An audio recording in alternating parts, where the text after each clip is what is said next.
I have two sons. One's a junior at high school and the other one's a senior at middle school. And a few months ago we were talking about, their day at school, and they mentioned to me that, pretty much every day there would be a punch-up in the toilets. That was both at the high school and the middle school. One kid would be, say something to another kid, and inevitably, it'd end in some form of violence. And sometimes the teachers found out about it, sometimes they didn't. When the teachers found out about it, they would punish both kids. There was no interest in whether a kid was just defending himself. So someone could be completely being bullied and they could be being assaulted, and if they fought back, that kid would be suspended as well. There was like a zero tolerance for any form of violence. Now, interestingly, this was happening in the boys' and girls' toilets. That the girls were fighting with the girls, physical violence, and the boys were fighting with the boys. Now, if you think of how the school categorised what was going on, they categorised it as bullying that escalates into violence, and the violence was related to bullying. That the school really have no real interest in saying they have a violence problem, because if they have a violence problem, they're responsible for it.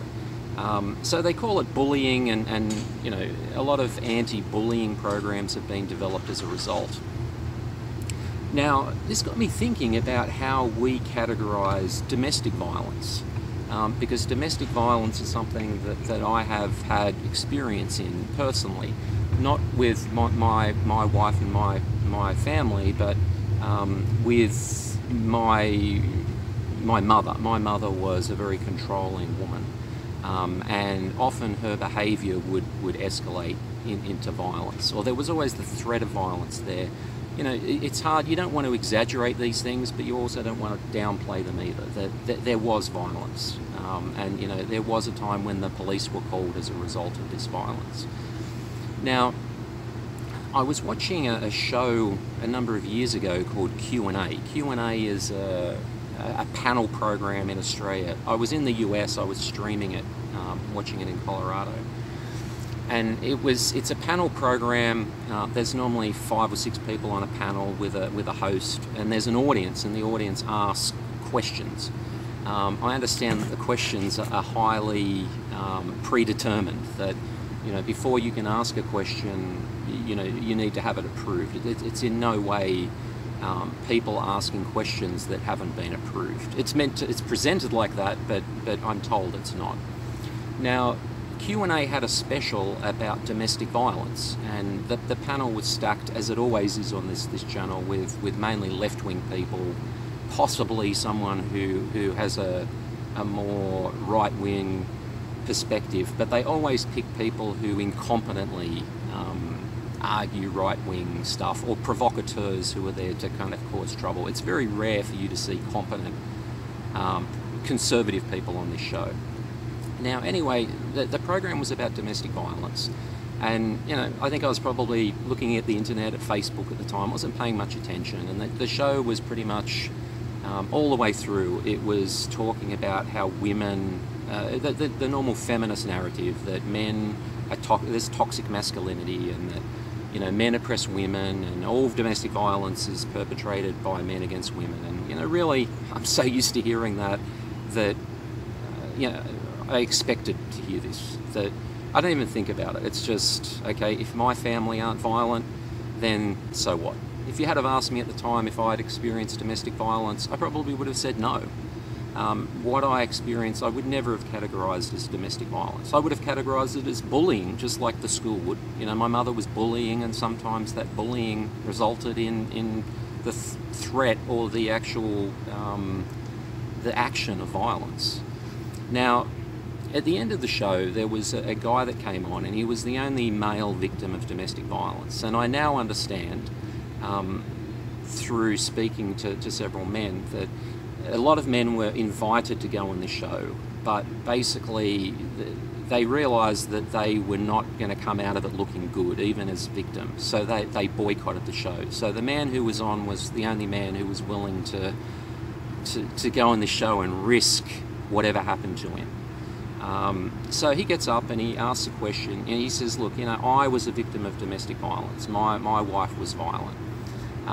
And he says, this happens to men too, and when it happens to men, men just aren't believed.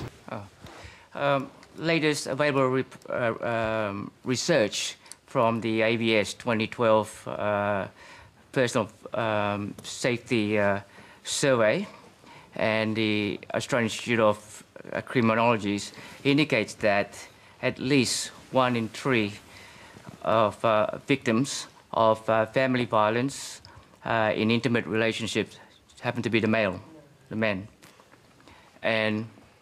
And the perpetrator significantly happen to be the women. And I should know because I must say I am a victim. I was a victim. I was assaulted and I suffered immensely with psychological trauma. But the thing is that nobody believed me. The police, social worker, the court system, not even me mates. You see, I just happen to be a bloke. It went over to the panel then, and the first woman on the panel was an ex-politician who basically, she said, okay, I acknowledge that this happens to men, but just to be clear, the man that's here is an outlier. This is not in any way typical, and we don't want this to distract us from the important thing that we're here to talk about, which is violence against women.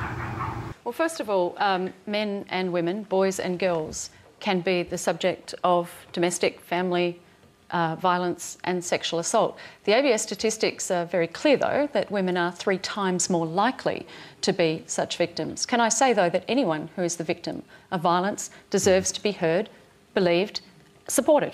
There's no question about that.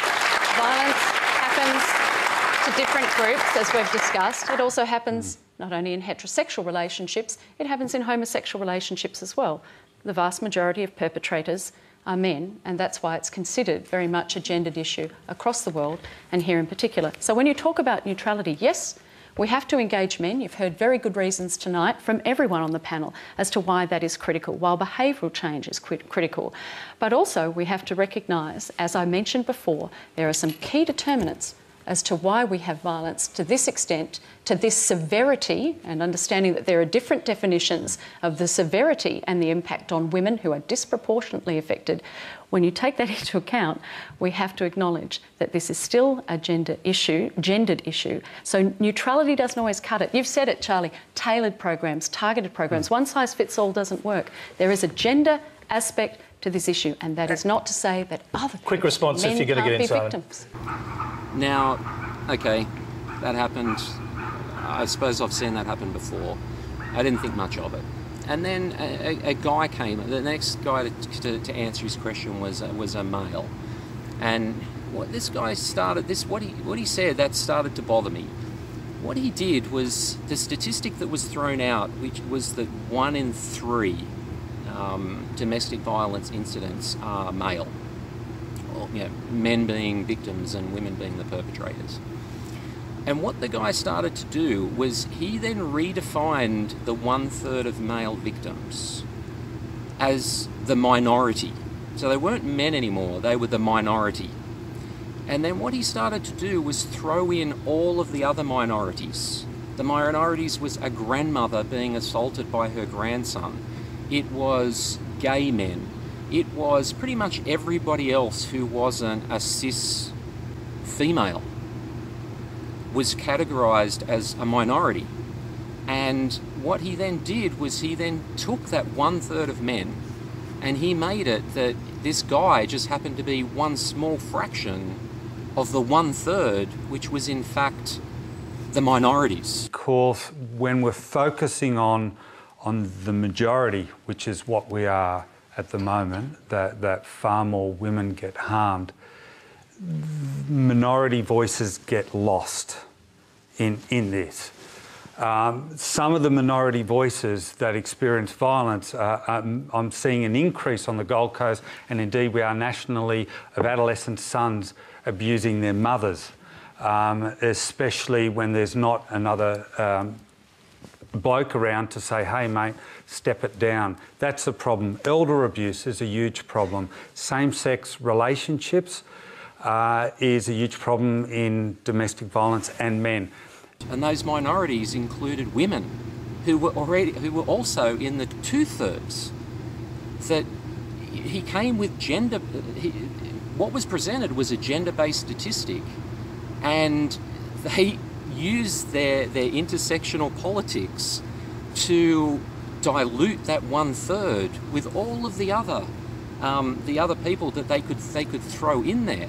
Now that 1/3 were men, but they ended up not as men, so that it looked in the end like it was, you know, one man in a million, that this guy was just some kind of freak.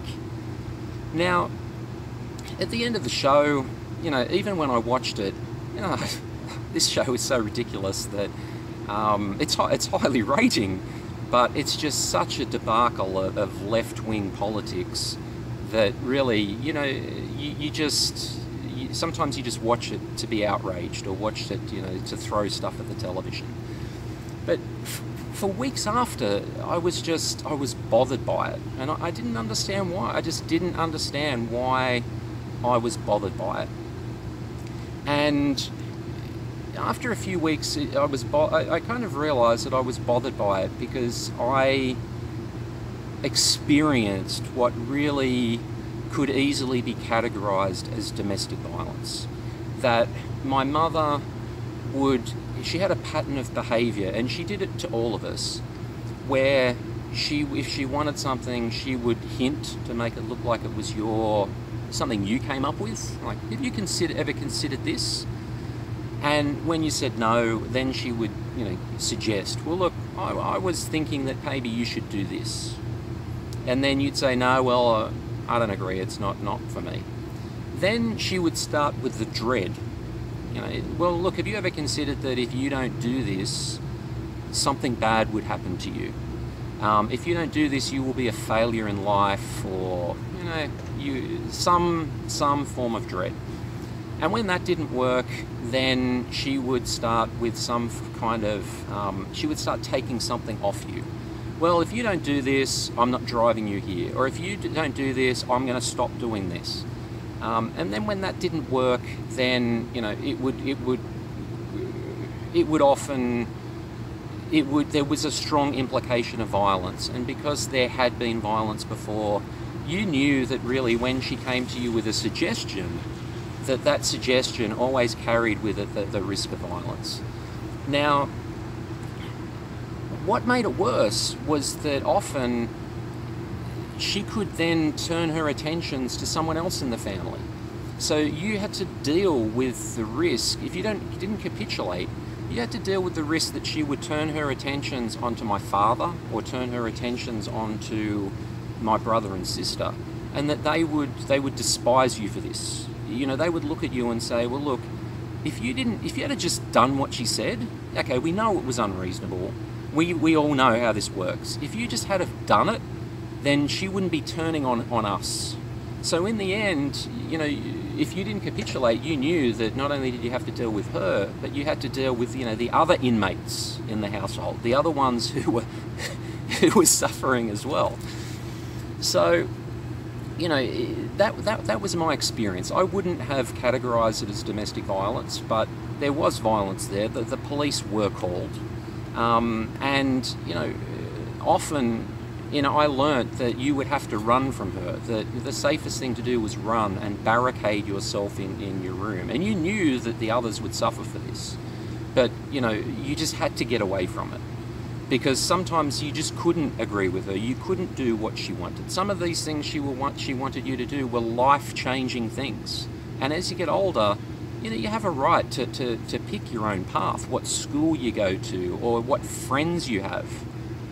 Sometimes these were things relating to friendships. You know, if she was asking you to do things that would end friendships. And as you get older, you know, you get girlfriends, you know, you don't want to end friendships. You know, you have strong bonds to these people, and you have an entitlement to have these relationships. So what would happen is I would run to my room when I was young, and I would barricade myself in the room with my bed, and I would wait it out, you know, often listening to her, you know, attacking other people. and you had to live with that guilt.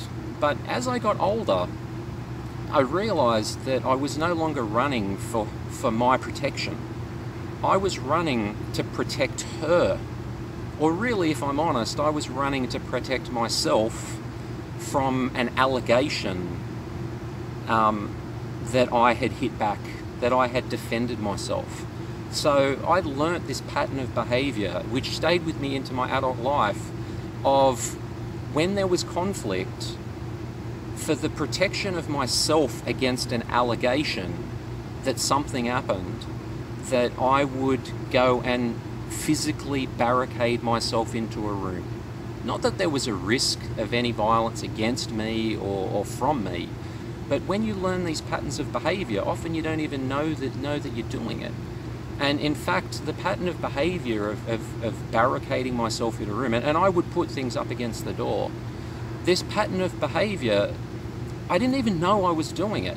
And then one day my wife came to me and she said, look, you know, I'm a little concerned that, you know, sometimes we can have a minor disagreement about something and you'll run off to your room and barricade yourself in the room.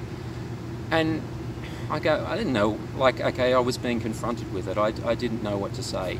And then my wife said, look, I've been doing some reading on the internet, and what the internet is saying is your pattern of behaviour is an indication of your violence against me. Now, what society says is that if a man goes and barricades himself in his own room, that's violence against his wife. And I think it was at this point I broke down crying, and I went, look, you realise why I do this?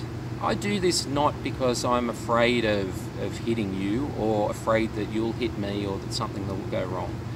I do this because this is a pattern of behaviour that I've done my whole life.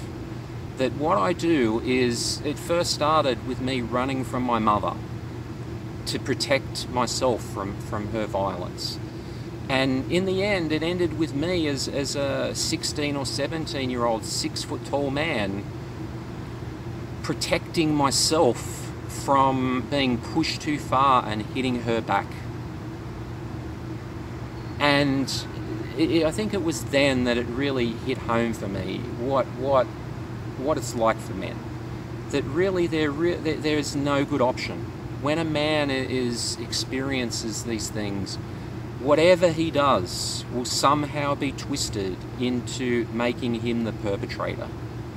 And that's what things like the Duluth model, which we're all learning about now, which the Duluth model is the basis of how we as a society deal with domestic violence. Everything a man does, even when he avoids violence or when he is a victim of violence, will be twisted in some way to make him the perpetrator.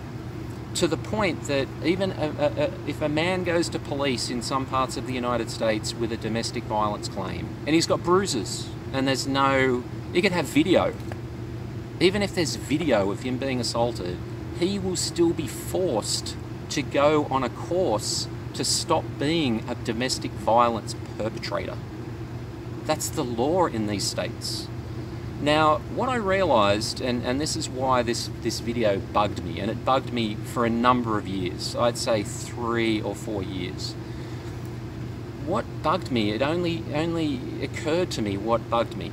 It really, a couple of weeks ago, it was over Christmas when I was in Texas. What we do as a society to men is directly from the Duluth wheel that society used to justify treating male victims of domestic violence the way they do.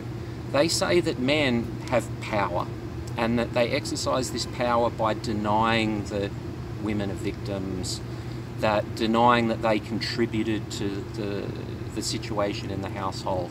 Pretty much everything in the Duluth wheel basically blames men for everything that happens, whether they did it or whether they didn't do it.